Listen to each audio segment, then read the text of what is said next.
This is RX3, episode 2, work. This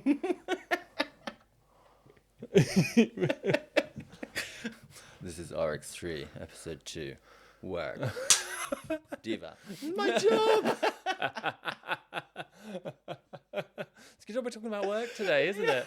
You just work.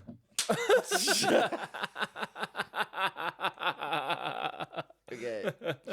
Right. Oh, God, that's a meme. Work, Diva. Work, babe. Work, bitch. We're going to have to redo this. You've still got ketchup on your... I forgot. Yeah, no editing around that. Yeah. Oh, I love this. Could we use this as a meme? No.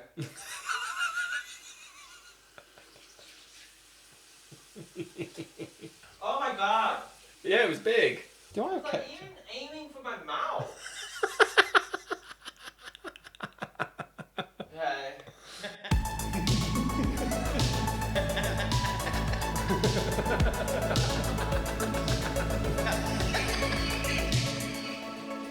How does my mug look? Okay. I think Yours looks fine. I'm alright. Let's do this again. Work. Yeah. Oh, I can't believe we can't use that. No. Fuck. Might see what Seb can do on the... A little blooper. Yeah. Work. Such a dick. Episode 2. And we've shown up to set Hungover. a little bit. Yeah. Not badly. We got trolleyed. I was springing out of bed at 8 a.m. So Okay. I was just in my own world, just going like, oh my God, I cannot face anything right now. And then I sort of like crawled out of bed and tried to get myself sorted. One thing I will say is Sweden does not have Alka-Seltzer. yeah. And that's a problem because my editor taught me very early on. She was like, you look like you got shit-faced last night. I was like, yeah, I did. And she was like, yeah, she went, me too. I went in hard. And so this morning, here is your Alka-Seltzer. Here is your water. Here is your paracetamol. And then in 2 hours, here is your ibuprofen. And I was just like there going like, thank you. More drugs. Yeah, she was just there going like, I've been on this planet 60 years. I Yeah. know how to cope with a hangover. They're not getting easier. No. And I think it's because I party less. But when I'm out, I party more. Yeah. Today's a light one. Yeah. Today I just went round a friend's house and drank wine and Yeah. that was it. Well, that's enough to be hungover. That is enough to be hungover. I think, what was it? We had friends visiting from Liverpool, and I think we went through a crate of Carver, like 6 bottles of Carver. Nice. Like, it was really, really good. Actually, no, it was more than that because they brought more. We had a couple of friends come over who live in Stockholm as well, and we just got shit-faced. It was amazing. And now here we are, episode 2, talking about work. Work.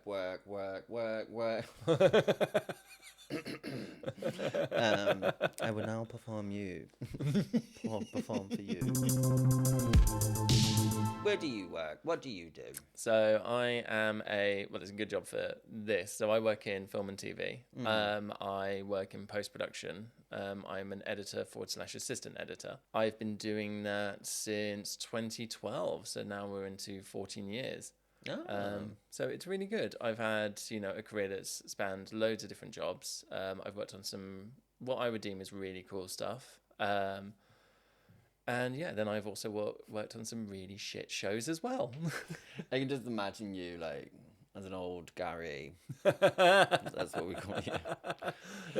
I got 14 years in the biz. Yeah. 30, 60 pictures later. Don't they fucking know how to film anymore? Yeah. One of my favorite ones, whenever we get where it looks shit. Yeah. There's a moment where I just turn to everyone else and I'm just like, we should be grateful they're all shooting in the same direction. Yeah. I'm a cunt. But yeah, that's very helpful for us. It is. But it's kind of why you wanted to do a podcast. I like to talk. Yep. And we were sat in a pub. It was an idea that got given from a friend who I worked with, who is like a big YouTuber in Sweden, Stockholm Panda. His real name is Conrad, and him and his girlfriend Emma are both sort of like YouTube stars in their own right, and they're doing stuff together now, and that's how they afford their living. Yeah. Which is absolutely fabulous. Because when he said, "Oh, you know, we're YouTubers," I was sitting there going like, "Yeah, but what's your real job?" And that is their real job. I was just like really schooled, like, "Oh my god." Yeah. You know, my millennial mind could not comprehend. Yeah. And it was brilliant because he sat there and he said, "Dude, you're funny. You should be on." And I'm like, "If you think I'm funny, you should see Callum." Yeah. And then he sat there and he went, "Yeah," and he went, "You two good together."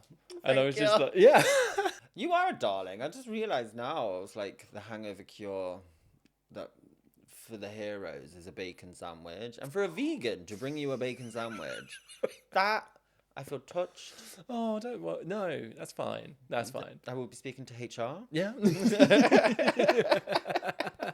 I didn't cook it. I didn't eat it. You know what I do? What do you do? So I work, I hate saying fashion designer, because I'm a fashion designer. But I Own it. do. You are a fashion I designer. am a fashion designer. You are that guy. But I don't know. I think I always say menswear designer because that's what I'm always worked in menswear. I've got 9 years in the biz, and I graduated 2015. Did my graduate collection and then started working straight away in suppliers and also in big retailers and things like that. Yeah. Currently, I'm doing like more underwear, lounge, swim sort of stuff. Nice. But usually I do jerseys, which So you know how you have fittings, and you have a model for fittings. Yeah. I won't mention his name because I don't know if he wants to be mentioned. That's fine. We don't need to mention his name. But he's a lovely Welshman who speaks. He's so lovely. He's hearing Swedish in a Welsh accent. That's an experience. But he also does fit for all of the big companies or just clothing companies in Stockholm. So, yeah. Okay, but fab. yeah, you do kind of get used to seeing men in their underwear at work. Are there any moments where you're sort of like, you know, inches from his cock going like, is there enough room? Yeah. Yeah. And I'm not going to say his name again, You're but both he professionals. is so professional and so nice. I'm like, Simon, open your leg a bit. How does that feel? And he's like, yeah, no, it feels all right. I feel like we should say Simon is the cover name. Oh, fuck, yeah. His name is Simon. He's a fit model. He's great. We love him. Yeah. But no, we have had some models who just don't really feel comfortable in it. And I work in a team of women. I'm the only man on that team. So it is a team of women in a room, looking at a man in his underwear, Yeah. giggling.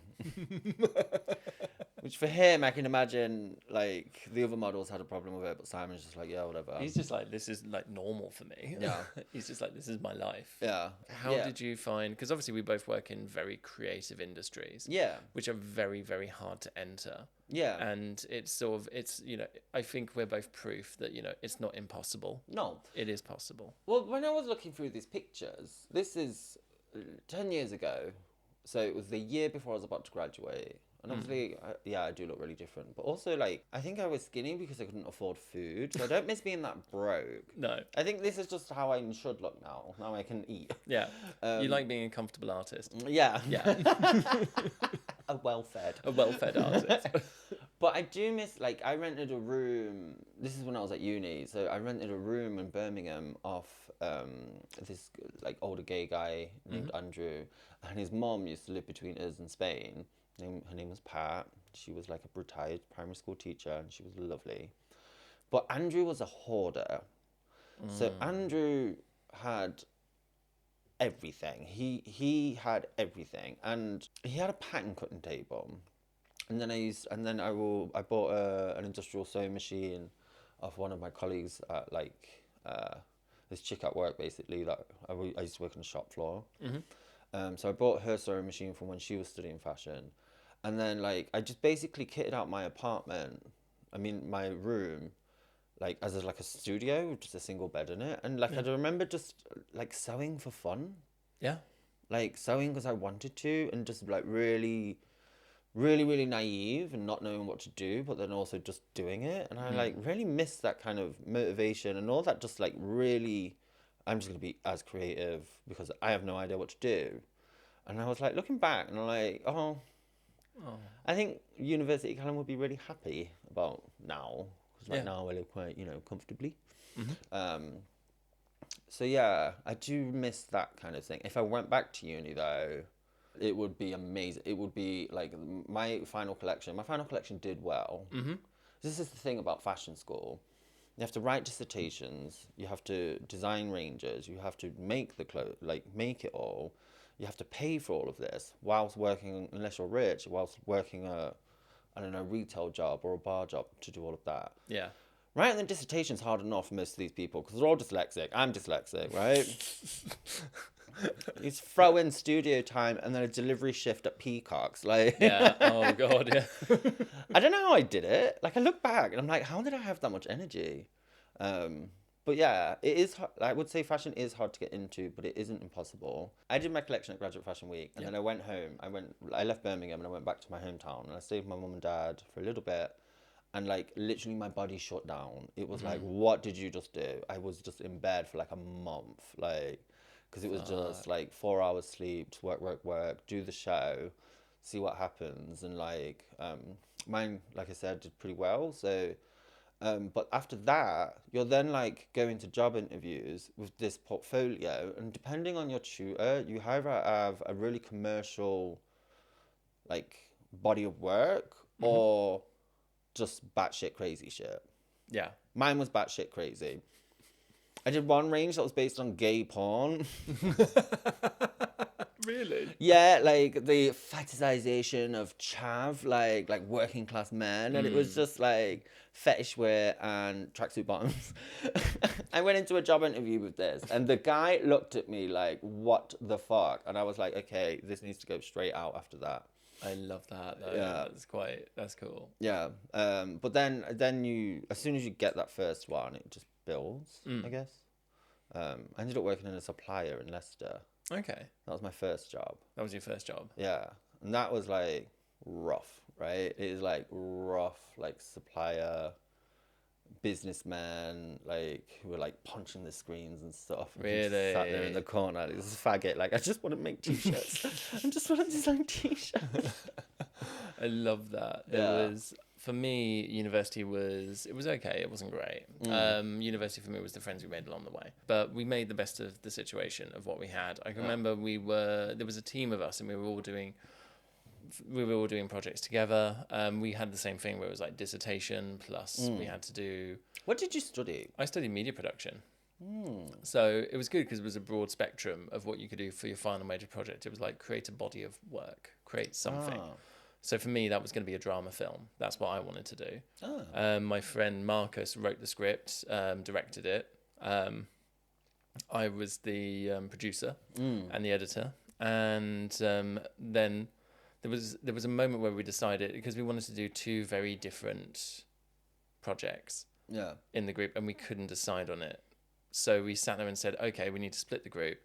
One team does their project, we do ours, and we crew for each other. Yeah. I'm not going to shit talk their project, but it was shit. It fell apart. Yeah, it fell apart. It did fall apart. Yeah. In my mind, it was too ambitious. But there was a moment where we both produced our scripts and we both showed this one of our lecturers who was like a former director of EastEnders. And he basically loved their project and ripped ours a new one, like completely demolished our project. And then we crewed for them for a day and we were like really, really angry, like, because we just got torn a new one, and then they basically tore us another new one, basically saying like, well, obviously you're gonna have to change everything because your project's shit and it's not gonna do anything and it's really bad. And we were just like, so we were like angry, but we were professionals. We showed up, we crewed for them on day one of their shoot. Day two, suddenly everyone realizes that it's a longer shoot than they thought or committed to, and their whole project fell apart. So then they couldn't crew for us, and we're like, shit, so now we have I know. Yes, apart from the fact that they were crewing for us. So we suddenly had no crew. I'm like in panic mode. And this is the biggest thing. It's like, the real salt of both of our industries, I imagine, is when shit hits the fan, because it will inevitably hit the fan at some stage. Yeah. It's how well you cope with the shit hitting the fan. Yeah. So I remember talking to my cousin who's a cameraman, DOP, working on BBC projects, he's fully fledged into the industry. And I was just like, I don't know what I'm going to do. And he went, well, when is it? And I told him in a week, and he went, I'm not working that week. Oh. And he was like, why don't I grab my assistant and we come down and we film it for you? And I was like, what? And so suddenly we were like, this plan hatched, and he was amazing. He came and he filmed, we worked together. There was this, I was the producer. So I was like, right, you have to fund everything yourself. So I was like, I have a sum of money that I've saved up. And that is going to, you make sure everyone's fed. If they're there in the morning, you give them breakfast, you give them lunch, you give them dinner. Yeah. Anyone who's coming up. So for a week, we got a hotel room for an actor that came up from Kent because he was amazing. And there was no, if you ever want someone to play sort of a racist, right? He was, but he's the nicest person in the world. And suddenly he switches to this most evil character. And he was great. So we filmed it, edited it, did everything. We went down. My cousin opened me up to his entire network. And so I said, I've got friends who want to help, let's go work on the cut together. So we're sat in a pub in Twickenham editing this. And I'm just there with my car just going like beers, trying to sort of do everything. And yeah, we were apparently the best in show that year, which was fucking great. Mate, it takes a village. It does. I remember, I had to when you wanted to shoot, you do it. For me, you did a 6 outfit collection, right? Mm-hmm. So 6 outfits, you had to do them, but then you also had to shoot them. So getting the models up, getting the photographer, styling, hair cutting, it was just and I'm like, I have no money. Struggling artist. Yeah. Not well-fed artist. Not well-fed. Starving. Here's my peacock's wage. Yeah. From the delivery chef. Oh God, it's hard. But then people did favors, and then it all comes together. And especially I'm just even getting the fabrics together. I don't think people realize how expensive creative degrees are to get. Never mind paying the tuition, but actually the actual course material and all that stuff. But I kind of did mine. I made it work. Yeah.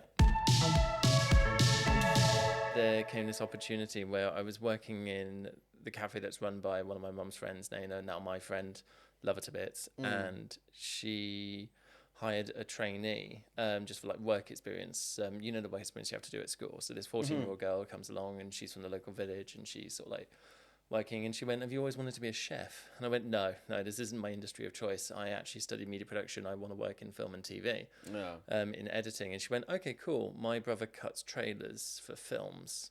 And I went, hook us up? And she sort of laughed, and then I just sort of went, get me out of hook us up. Yeah. And she did. She got me an interview with her brother. They were looking for an intern, which actually became a fully fledged job before I even started.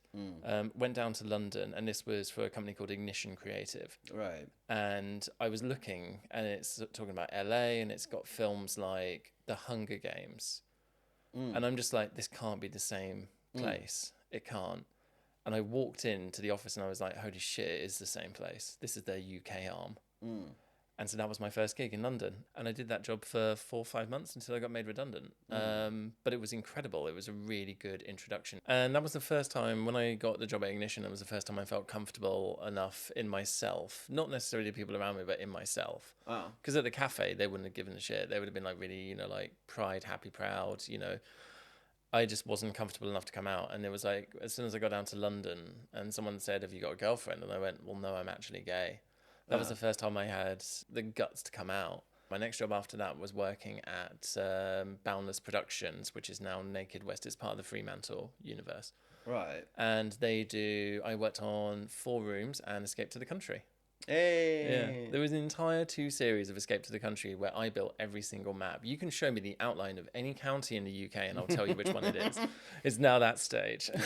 Certain things where I'm just there going Devon is, one of only 2 counties in the UK, which has 2 different seafronts. It was a lot of hard work. It was a lot of hard hours. It was out in the middle of bumfuck nowhere in Amersham.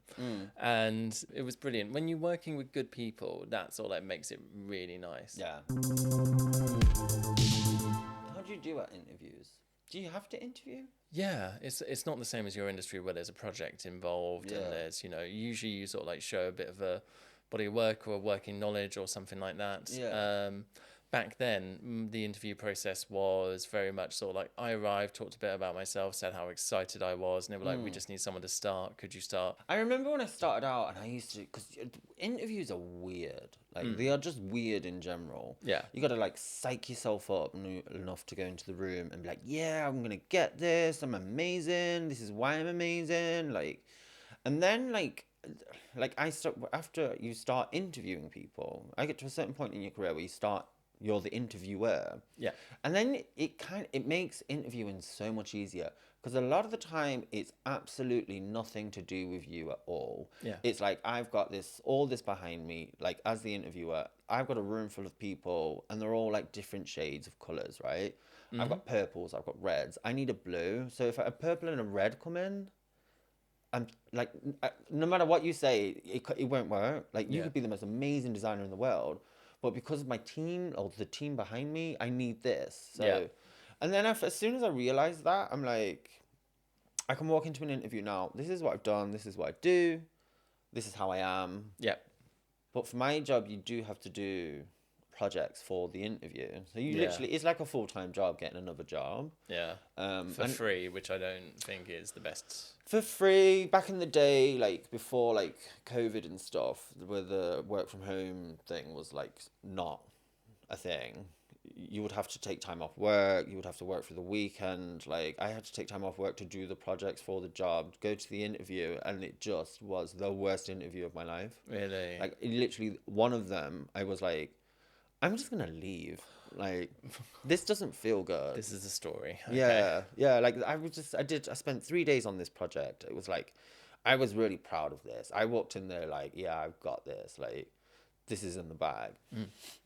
And then the guy, he was half an hour late, didn't acknowledge it, came into the room, didn't really say, hey, how are you? Any pleasantries or anything. It's like, all right, let's look at your work. And then I was going through it, and then I'm not going to get into the technical stuff, but he literally started laughing at me at one point, because the business format isn't something that I was used to. So the answers that I was given for the specific product design, yeah, it was wrong, but he just laughed at me. And then when I asked, like, so what do you guys want to do? Like, he was like, yeah, well, we kind of want to do everything. And I'm like, so you don't know? Yeah. Yeah, and I was just sat there. I was like, I don't want to be here. I feel really silly now. I've wasted my time. Like, so it's that interviewing, like, it's just fucking hard, man. Yeah. Like, you have to get really psyched up for it, especially with the amount of work it takes to get another job. Yeah. It's all about personalities. It's all about how well you gel as a team. Like at least that's, it sounds like it's the same for both industries. I think it's the same for a lot of people. Yeah. And I remember there was this one girl at my uni, her name's Hannah Wallace. And from afar, like, we was on a course together. We were the only two menswear designers. So there's just natural kind of competition, right, on the course. And then we went separate ways, went to different unis after that. And then from afar, it was always seemed like she was like really like had this secret to life. Like, how is she getting all of these cool jobs? How is she doing this? How is she doing that? But now it's like we have this kind of shared history where it's like, actually, when we do get together and talk about it, it was like, oh, I interviewed with him. He was an asshole. And I was like, I know, me too. And she was like, oh, I'm glad I didn't get that. My friend got the job. So now it becomes this kind of shared history of it was competition. And now it's like, dude, like, we can relate on this. On assholes. We can relate on assholes. Yeah. Do you have some wild office parties? Yeah, we have some pretty wild ones. One time, one of the management came back from maternity leave, and I asked her, I was like, oh, do you like her? She was like, my baby. I was like, yeah, do you like her? Sometimes it can be arseholes. Straight people don't respond well to these questions. And like, she was really lovely about it. Were you drunk? Yes, of course I was. Sometimes they can be terrible. Like, sometimes babies are pricks. Oh, this poor manager. Like, and then she became my manager one day. This is bad. This is really bad, right? So like, So we're in the pub one day, and then one of my colleagues, he's from like buttfuck nowhere, Sweden. It's called PTU or something like that. Okay, yeah. So I'm a map queen. Like, Yeah. you like the countess, I like maps, right? So I'm like, where is this? He types in. I was like, type it in on my phone, and then the manager was looking at it. He typed in P. Pornhub. No. All of the thing. He was concentrating on like, because it's like an English keypad. Keyboard. This manager saw the Pornhub, saw like big giant cocks, da da da da da da, and just went. And then we locked eyes, and I was like, "It's fine. I don't need to know where it is." And I was like, "No, right. I've asked this woman if she likes her baby. Now she knows what kind of porn I like to watch. Yeah. I'm gonna go into work the next day, and I'm gonna take control of the situation. I'm gonna Okay. make it light. Hey, how's it going, Carolina? Are you okay? Yeah. Yeah, fine. Did- So I was like, okay. And then me and Victor, we were chatting at our work desk or whatever. And then Carolina passes, and I was like, we were talking about Coca-Cola. Like, oh, I love like the full sugar Coca-Cola. You have to do it sometimes. It really gets you going. Yep. And then I said, I heard Mexican Coke's really good. And Carolina just went, what? She heard cocaine. Yeah. No. Because in the Mexican Coca-Cola, it has like a syrup. Yeah. Like, so it's different apparently. Yeah, it's a and I was bit like, thicker. I've heard Mexican Coke is great. Carolina looks at me like, what is going on? She walks off, and Victor went, I feel like that went well. I love how Swedes can say stuff without having to say stuff. Yeah. He's like, I feel like that went well. Code for, well, that was a shit show in a fuck factory. Yeah, I mean, we're fine now. I was just really like, yeah, please don't judge me on my, yeah. My first job in working freelance for a big production. Right. It was working for DNA Films, which did 28 Days Later. Yeah, I was going to say, I feel like I recognise that flash up on the screen. Yeah, they're big British indie, and it was on a BBC FX drama, which was a collaboration, which was insane. But they call it tier 3, so the budget for that show was £5 million per broadcast hour. It was insane. It was incredible. But what was great was like anything we needed, like, the editor was just like, we need this, we need this, we need this, and we got it. So suddenly the team became, huge for sort of like your visual effects editor, music editor. What show was this again? This was Black Narcissus. Black Narcissus. Okay. Yeah. And I don't think I've watched it. no, I'm not familiar with your work. it's really annoying because it was sort of like, we were so hopeful. This was 2019, and we were just finishing a production. It was out in Pinewood, which if you've ever worked in Pinewood, it's not as glamorous as it sounds. What is it? So what Pinewood?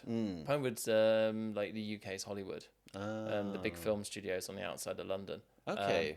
And it's great. I mean, walking around there, there's sort of like, there were moments where I was walking around and dinosaurs were sort of like, just like being transported and moved. And I'm sort of sitting there going like, oh yeah, that's Jurassic World that's filming here next month. Yeah. Like, so it's cool being there. But like the post houses are, the buildings need to be torn down. There was a waterfall in my room at one stage when it rained. It was just, and you're very trapped. You only have the catering team there, or the catering teams provided by productions. So it was just, we were missing Leon. Yeah. We were missing, Oh, like, Leon. yeah, give me a kale Caesar. Yeah. So that's what we were missing. So we eventually made it into Soho in February 2020. And we were so excited. We're like, yay, this is great. This is amazing. This is March 2020. Fuck. Yeah, I just remembered. I was like, that feels like a... Oh, yeah. So, I mean, that hit our industry, that hit every industry massively. Yeah. Like, that hit every industry massively. And there was a moment where we were sort of, because we couldn't work from home. Yeah. And it was really good because there was a moment in this meeting where my editor just went, you can stare at me all you want, I'm not fucking coming in. Yeah. And then and like producers are going, yeah, but we can't work from home. We can't. It's like, ask. It's like, it's a global pandemic. And literally, like, I worked together with the project manager to create a plan, and we submitted it to Disney because Disney own FX, and Disney were like the big characters of like security and everything. Yeah. And Disney literally just like emailed back and went, it's a global pandemic. We need to get content out. If you feel like you can work from home and you can make it work, that's fine. Yeah, I think you told me. Didn't you have to personally deliver a hard drive at one point? Yeah. Like, Yeah. like you couldn't too. post it. I No. remember you had to fly to London to deliver this hard drive or something. Yeah, I did. Yeah. That was a documentary I was working on. Yeah, I had to fly 3 hard drives into London. I remember when we Bought a massive first Pelly case. when we first met. What was it? I just met your boyfriend Dan. Oh yeah, this was February. Yeah. I just met your boyfriend Dan, and then classic gays. Me and Dan both assumed neither liked each other, but did like each other. I But love because this we story. assumed we didn't like each other, we didn't like make effort. Yeah. But then our friends sorted it out for us. Anyway, then we and you started talking, and you brought it up. You were like, you know who I did a documentary on? I was like, who? And you went, Diana. And I was like, no fucking way. Like, this is how gays bond. They either assume they hate each other or Queen Diana. Yeah. Or Princess Diana, Princess sorry. Diana. Yeah. Queen of Hearts. May she rest in perfection. Yeah. Oh no, I love that. That was a really good job. That was Yeah. a good job. That was like a year and 2 months of my life Yeah. working on The Princess. That was fantastic. Yeah. And I loved it. It was a really nice team. It was really good. That was all remote as well. This is the thing. The pandemic really opened it up to the fact that we can work remotely. Yeah. And we can do it securely. And nothing's going to get leaked. Yeah. And it's all going to be fine. Yeah. And so it's completely, when Disney turned around and said, just go for it. We all moved home. We moved our kit home. We were all working from home. And we managed to deliver a film. But I think that's the thing, what was it? 2020 became the year of the pandemic instead of the year of the nun. And that's what hurt Black Narcissus. Right. It would have done well. It was supposed to be the year of the nun. We were all very excited. And then suddenly, COVID. Yeah. It completely shut, obviously, the fashion industry down. I think the onliners did pretty well. Yeah. I just remember, like, at the time we were getting furlough. Yeah. And when I look back, I'm like, the government paid my wage for a year. Yeah. And it was like, Yeah. when you look back, I mean, it was a shit show. Yeah. Like, they never had a plan together until the absolute last minute, but they did do that. But yeah, if I didn't have furlough, I don't think I would have kept my job. No. At all. Do you know who didn't get any furlough? The BBC. Really? Because they're not a company.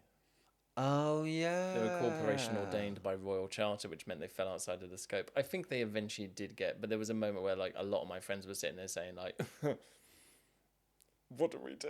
Yeah. Because it was insane. There was also like loopholes, wasn't there? It was like if you started a job like the month before or something like that, you had to be working there for a certain amount of time. Yeah. Then obviously this job had to let you go because they weren't making money, but then you also couldn't get furlough. Yeah. Like, it's wild. What did you do as a freelancer?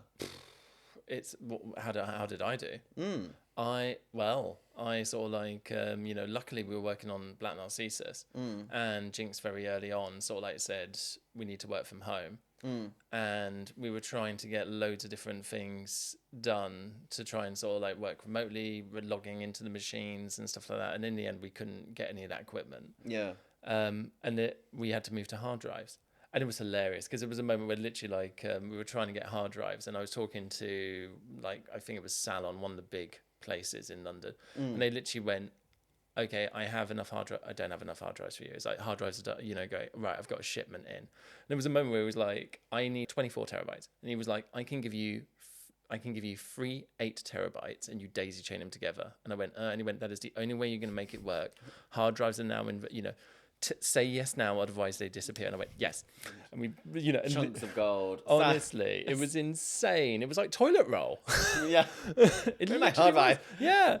It was like, we had to eventually told everyone, it's like, we got 3 hard drives of 8. And they went, well, that's not efficient. And I went, it's the only way it's going to fucking work. And I just went, we are buying the last hard drives in London. Yeah. You must finish these jobs and be like, I am now an expert. There's so many things where it's sort of like, you know, like we were talking about my internet search history and stuff like that on Yeah. YouTube. And like there was one point where literally I could type in anything and it would always suggest back to nuns abusing children. That was Black Narcissus. Oh. You know, when you're sitting there going like, great, this Yeah. is how I'm known. I mean, I'm already on a watch list because the servers we use are called ISIS. Yeah. So my internet search history is crazy. Yeah. Nuns abusing children. Yeah. And what was it? Diana conspiracy theories. Very eclectic. To Very be fair, eclectic. I'm into true crime, and if you're watching a documentary, you do want to start googling it. And Exactly. It takes you some weird parts of the internet, man. Like, It does. But we've talked a lot about my industry. What are the highlights of your industry? What are the bits you're proud of? I love I love doing the work. I know it sounds silly, but like actually doing the work. I love the research, the actual sketching. We do a lot of 3D software now. Well, it's like tech is taking a big part of it. Like realizing an actual garment, that sort of thing.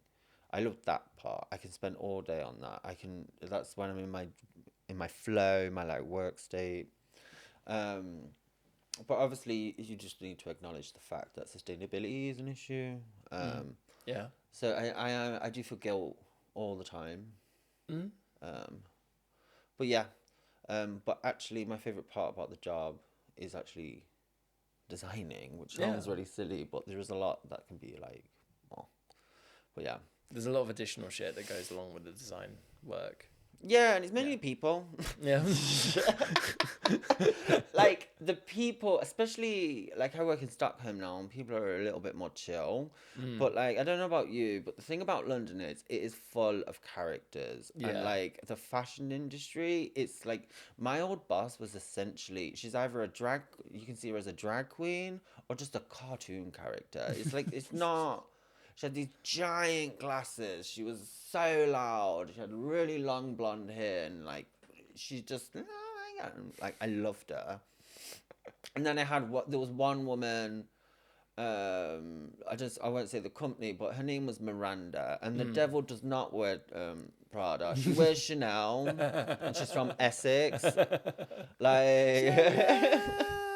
Yeah. Like, just there are some absolute characters in fashion, and I sometimes I kind of miss them, but to also work with them, like they are like these people are insane. Like, maybe I'm one of them. Maybe, but I love that. I love how it's character driven and stuff like that. There's we were talking about you had your wild Christmas party. Yeah. So we had a wrap party. This was the first wrap party I ever went to for 4 rooms, and our production executive came dressed in Ann Summers-esque, like bondage nightwear and thigh-high boots. Yeah. Like it was, I should definitely sort of like, it was at Proud Camden, and we were going to sort of like an S&M burlesque show. That was our wrap party. Yeah. Because Alex Proud was one of the dealers on 4 rooms. One of the dealers. Yeah. Went to an S&M thing because this guy was a dealer and he went on 4 rooms. That could be taken out of context. Yeah. This could be edited very well. What does a dealer mean? So like they were so you had people bringing in items to auction. Oh. And they were basically sort of like making offers on it, and you can pick the room order you want, but once the door is closed and you've said no, you can't go back.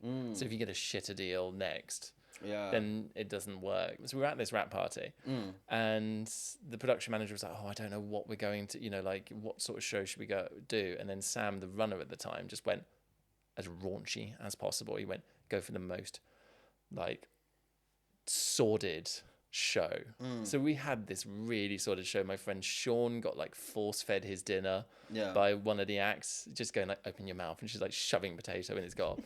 There was one of the someone dressed as sort of like, she had cat ears, was fully naked, gave a lap dance to the colour grader. What kind of office party? I know, it was insane. And there was a moment where our waiter, who was cute, he was gorgeous, but he wanted us to call him Master.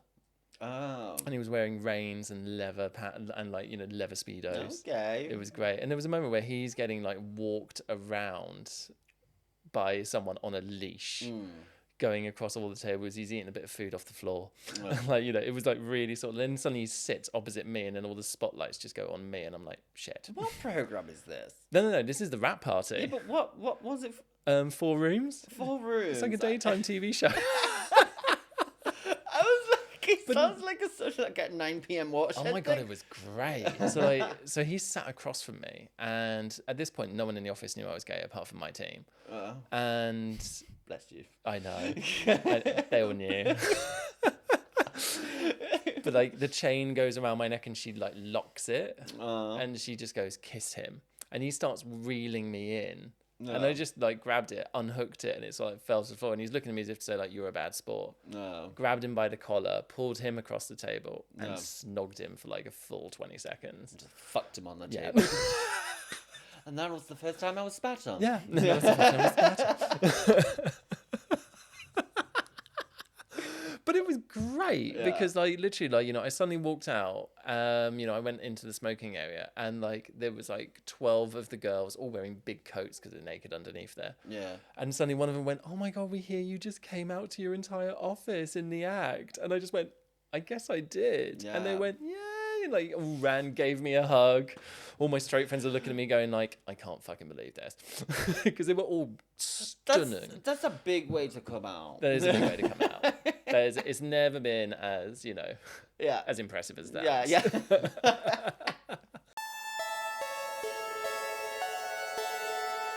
I was just thinking, I don't think I would feel comfortable on a set.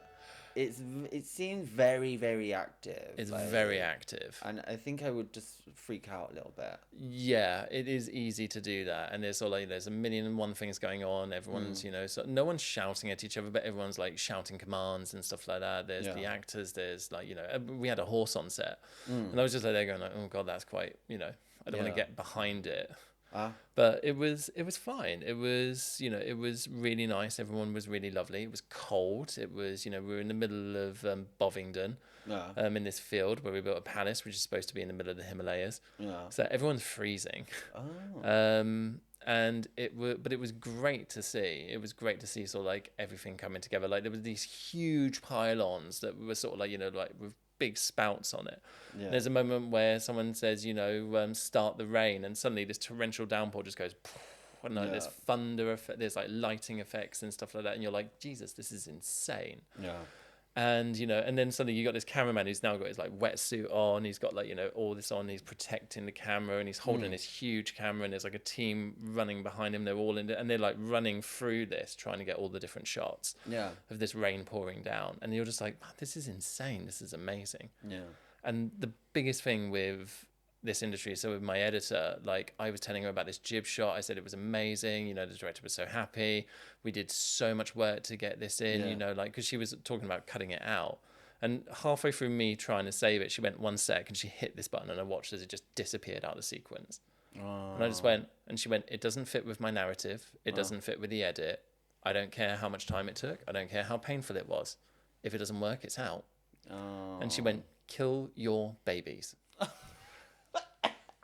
This is Jinx. Yeah. This is the biggest thing. I can't wait to meet her. You're going to meet her at the wedding.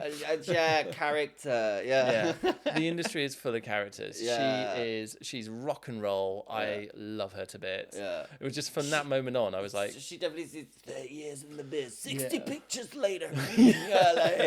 That is... But yeah, I don't know. I feel like... it's interesting because like a lot of my friends work in fashion, so it's interesting to chat to you. Sometimes you're like, I feel like, "Sam, you know that I'm not in the room. I don't know what you're talking about." You're like, but we're talking about these, and I'm like, "Sam, what is that?" Yeah. No, I'm aware of that. Like I had to explain frame rate to Dan at one stage, and he was just like there going like, "Yeah, but why can't it just be And I'm just like, because of reasons. Like, Yeah. you know, it's like, why do the Americans have to be different from us? It's like, because their power's different. Yeah. And then I had to explain why it's 29.97 and not 30. And he's looking at me going like, this is innately, but you know what? He does it you to lost me. me as well. Yeah. He does it to me as well. You know, when he's sort of yeah. like sitting there going like, oh no, but look at the Fred crown and look at that dart. I'm like, what the fuck is a dart? Yeah. But you know what a dart is. Yeah, I know what that is.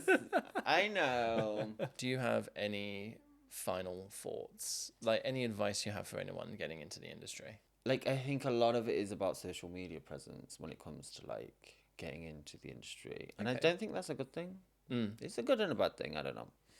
But my thing is showing up is half the job, man. Like, really, really is. You just need to show up a lot of the time and see what happens. Especially for graduates, it's really hard. Yeah. And it's really easy to give up and say, I want to do something else. Yeah. That's the easy option. It's harder to keep at it. But as soon as you do it, as soon as you're in it, then it just gets easier and easier. I think my advice for anyone getting into the media industry is there is going to be a lot of knockbacks. There's going to be a lot of times where you're going to have hard decisions to make. Yeah. My biggest thing is, and I say this to myself a lot, where it's like, leap, you may fly. Yeah. And it's like, whenever you're in those situations, like I remember sitting there before I got the job at Ignition, and it was going to end up costing me money. I would have less money in my pocket than if I worked at the cafe. And I remember talking to someone from one of the offices, and she was like, why are you and I told her the thing, and she went, I think you're an idiot. And I went, what? And she went, accept it, you fool. Accept the job. This is the industry you want to be in. It's not always going to be a struggling artist. There will be points in time where you will get fed. Yeah. And I was like, okay. And I remember that was the moment where I was like, I want to do this. I'm going to do this. True for our industry as well. Like, some of the people I know, like I interviewed my junior, she just left now, like our team at the moment, but I actually interviewed her in London for the role that I was replacing me. She wasn't right for that role, but she was right for this one. Yeah. And now this has led her to another role. So there's things like that. It's like, just show up. It's half the job, you know. Like, also just be nice to work with. Like, it's not that hard. Like, it's not. You have, like, I'm learning. You need to have difficult conversations sometimes. I'm not good at that. I don't like feeling awkward at work. Yeah. Yeah, showing up is half the job. The other half is being nice to be around. Yeah. Be nice to people. Like. Oh, and there was a sign. There was an artist sign at the post house, and it was work hard and be nice to people. Yeah. And it's all like little tiny things that I live by. Yeah. Don't be a dick. Yeah. Don't be a dick. Dach. Don't be a dach. We're not allowed to do that. I'm not Scouse. God. I love the Scouse. It's the Mancunians have an issue with. So does my boyfriend.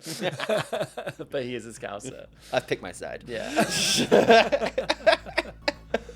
Well, we hope you've enjoyed listening in, and we hope you come back for the episode next week. Cheers to the quiz. May we be here for many years. We design your clothes. We make your movies. We cut your movies. We cut your movies.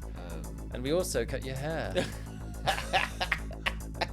And all we ask for in return is you compliment our derriere. Cheers to the quiz. Bye, everybody. That's a work in progress. Yeah, that is a work in progress.